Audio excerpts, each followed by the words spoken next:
The rise of Cao Cao. Holding the emperor to command the warlords.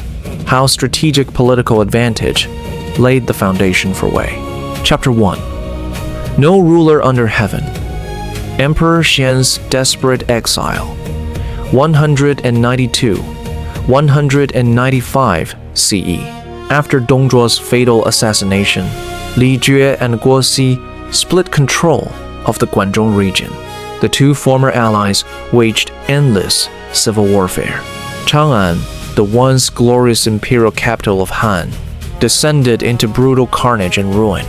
Emperor Xian became a powerless hostage between rival warlords. He wandered endlessly across war-torn lands. Imperial officials endured severe starvation and homelessness. The once majestic Han court drifted aimlessly without shelter. Powerful regional lords commanded massive armies and territories, yet nearly none dared to shelter the destitute emperor. Warlords including Yuan Shao, Yuan Shu, and Liu Biao all hesitated. In their eyes, the powerless emperor was nothing but a worthless burden. While every rival warlord abandoned Han's ultimate symbol of sovereignty, Cao Cao made a decisive, fateful, historical choice. He resolved to welcome and protect Emperor Xian and relocate the imperial court to Shu County. This groundbreaking move launched his core state strategy, holding the emperor to command the warlords. Many observers dismiss this choice as mere political opportunism. In reality, this single decision completely reshaped China's power balance and defined the fate of the Three Kingdoms era. Drawing faithfully from records of the Three Kingdoms, this documentary answers three critical historical questions. First, was welcoming the emperor an unparalleled strategic opportunity, or a heavy, crippling political liability? What fierce arguments divided advisors within Cao Cao's court? Second, how did holding the emperor to command the warlords work in actual practice? How did Cao Cao balance his personal hegemonic ambition with nominal loyalty to the declining Han Dynasty? Third, what enormous political and military advantages did this strategy deliver? Meanwhile, what lifelong political shackles and hidden costs did it create? In the chaotic late Han era, all warlords blindly chased two assets: more territory and larger armies. Only Cao Cao perceived the deeper truth. Legitimate imperial authority was the most irreplaceable strategic asset, one that would lay the solid foundation for the future Wei regime. Chapter 2. Cao Cao's early struggles and base in Yan province, 189-195 CE. During the military campaign against Dongzhuo, Cao Cao launched his independent westward advance toward Luoyang. The expedition ended in devastating defeat, and he nearly lost his entire army in battle. From this bitter experience, he gained a sober realization. The Eastern warlords only cared about safeguarding their own strength. Their public claims of loyalty to the Han were merely political propaganda. In the years that followed, Cao Cao campaigned widely across the Central Plains.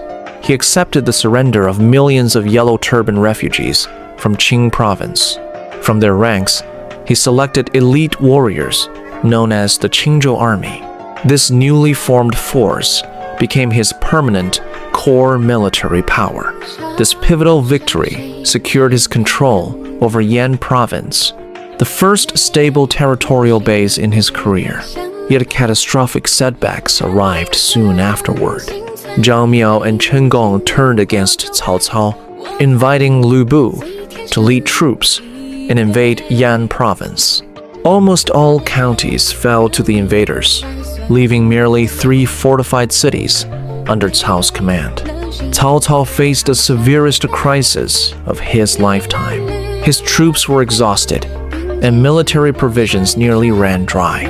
At one desperate moment, he even contemplated submitting to Yuan Shao. After an arduous struggle, he finally defeated Lubu and reconquered Yan province. Shortly afterward, news arrived.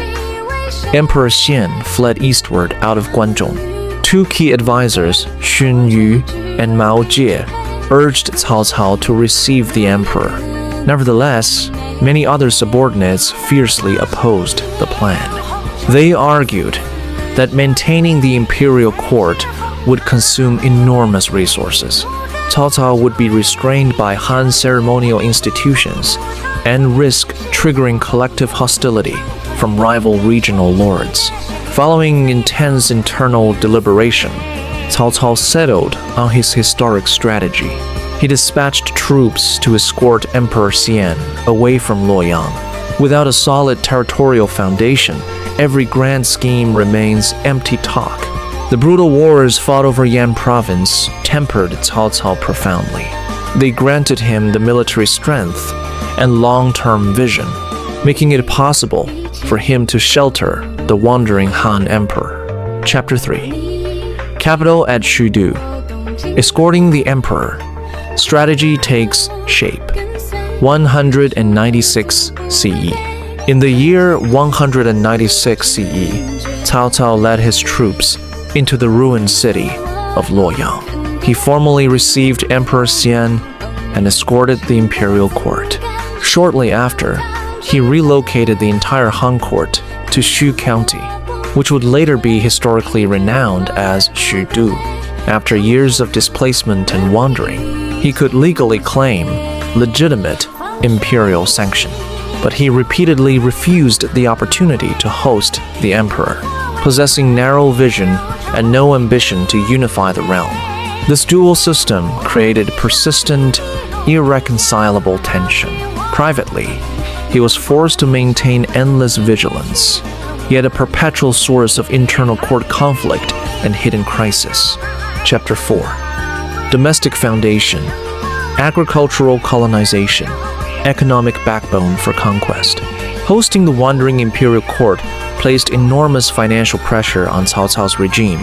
Decades of continuous warfare across the Central Plains left vast stretches of farmland abandoned and uncultivated. Grain supplies became extremely scarce throughout the realm. Numerous warlord armies disintegrated entirely due to severe starvation. Facing this existential crisis, Cao Cao adopted a pivotal policy. He accepted the strategic proposal from Zhao Zhi and Han Hao, officially launching the famous Tuntian agricultural colonization system. The system was divided into military settlements and civilian settlements. Homeless refugees were organized to reclaim barren wasteland. The government uniformly provided farming tools and cattle, while annual harvests were fairly shared between farmers and the state. This groundbreaking policy yielded immediate and striking results. Within only a few years, granaries surrounding Shudu were fully stocked, permanently resolving the army's long-term food shortage crisis. Countless displaced civilians regained stable livelihoods and settlements, and regional population gradually recovered from wartime collapse. Reliable, sufficient grain supplies enabled Cao Cao's forces to sustain long-term, large-scale military campaigns. Beyond economic stability, the Tuntian system brought profound political gains. It brought scattered refugees under direct state administration, weakening the local powerful clan's ability to shelter private peasants and monopolize regional resources. Holding the emperor granted Cao Cao unmatched political legitimacy. Meanwhile, the Tuntian system built the solid economic foundation that supported all his military expansion and hegemonic strategies. Political authority and stable food supplies became the two inseparable pillars, supporting Cao Cao's rising power. In essence, warlord rivalry in the late Han era boiled down to a competition over grain reserves and population resources. Without the Tuntian system rebuilding national strength from the ground up, even supreme political legitimacy could never have been translated into consistent battlefield victories and territorial expansion. Chapter 5. Undercurrents at Court, Emperor Xian's Resistance, and the Belt Edict Plot 200 CE. As Cao Cao's political and military influence grew increasingly powerful, Emperor Xian refused to exist merely as a symbolic ruler. He secretly formulated a plan to counterbalance Cao Cao's overwhelming dominance over the court. In 200 CE, the emperor wrote a private royal decree and hid it inside a silk belt. He entrusted this confidential order to the loyal general Dongcheng, authorizing him to unite devoted Han officials and rebuild balanced political order within the capital. Once the secret plan was exposed, Cao Cao took firm and immediate measures to stabilize court governance. Dong Chen and his clan were dismissed from all official positions.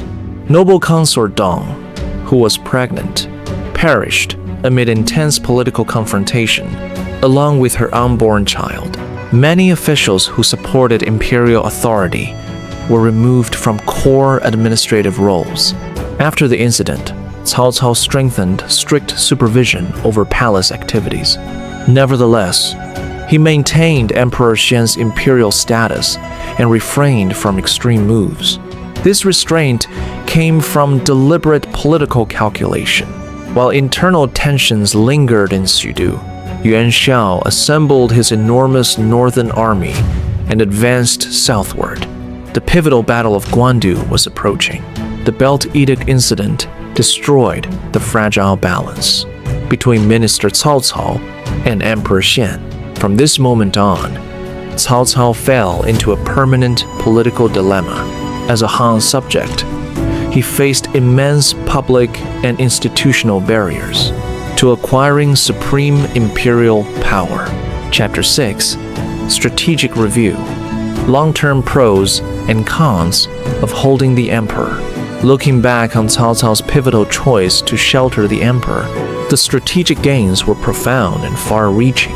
Possessing legitimate imperial authority drew countless Confucian elites and Han loyalists to his camp. Every military campaign he launched gained moral justification, turning personal expansion into imperial punitive expeditions. His orthodox reputation also attracted massive refugee populations, rapidly replenishing labor and military reserves in his territory. Nevertheless, this supreme political advantage carried inescapable costs. Sheltering the emperor implanted permanent pro-Han forces in the court. Hidden loyalist opposition triggered endless palace crises, including the fatal Belt Edict conspiracy. Cao Cao was trapped in an irreversible public reputation. He was forever labeled a treacherous minister of the Han Dynasty. Most importantly, the imperial presence blocked his dynastic ambition. The path toward founding a new dynasty remained sealed for decades. Comparing the choices of his rivals highlights Cao's strategic superiority. Yuan Shao hesitated and abandoned the emperor, losing all legitimacy. Yuan Shu recklessly declared himself emperor, falling into universal isolation. Against these flawed decisions, Cao Cao's judgment proved unmatched. The Shudu imperial court and the Tantian economic system functioned as perfectly complementary foundational strategies. Politics supplied legitimacy, while economy supplied strength. Together, they laid a solid and complete foundation for national unification. With his rear court stabilized and Central Plains' strength accumulated, Cao Cao finally stood ready for northern hegemony. The decisive clash with Yuan Shao was imminent. The legendary Battle of Guandu would rewrite northern China's fate. History reveals the wisdom of top-tier strategists. They exploit existing political rules to gain maximum advantage, while calmly accepting the inherent restrictions and sacrifices.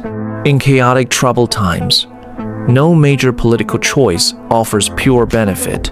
Every decisive strategic gain inevitably comes with enduring costs. Chapter 7. Finale and next episode preview. With the emperor as his political foundation and the Tuntian farming system securing stable grain supplies, Cao Cao firmly consolidated his rule over the Central Plains. The pivotal Belt Edict incident revealed an undeniable truth. The structural conflict between Cao Cao and the Han royal court was permanent and could never be fully resolved.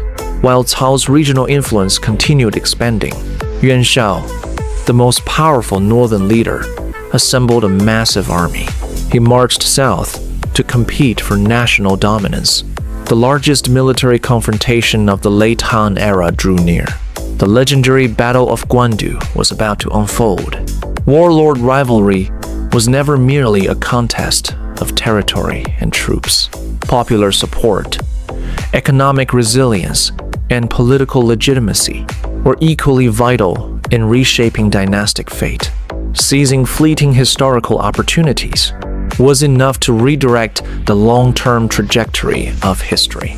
Previous chapters documented Dongzhuo's authoritarian governance and the collapse of Han order, recording the chaotic regional competition that swept across the realm. This chapter traced Cao Cao's difficult ascent to power and how his strategic governance at Shudu laid the solid foundation for Wei's hegemony. Next episode, the Battle of Guandu Cao versus Yuan, the ultimate confrontation for absolute supremacy over northern China. Subscribe to follow this complete late Han chronicle and witness the first truly decisive battle of the Three Kingdoms era.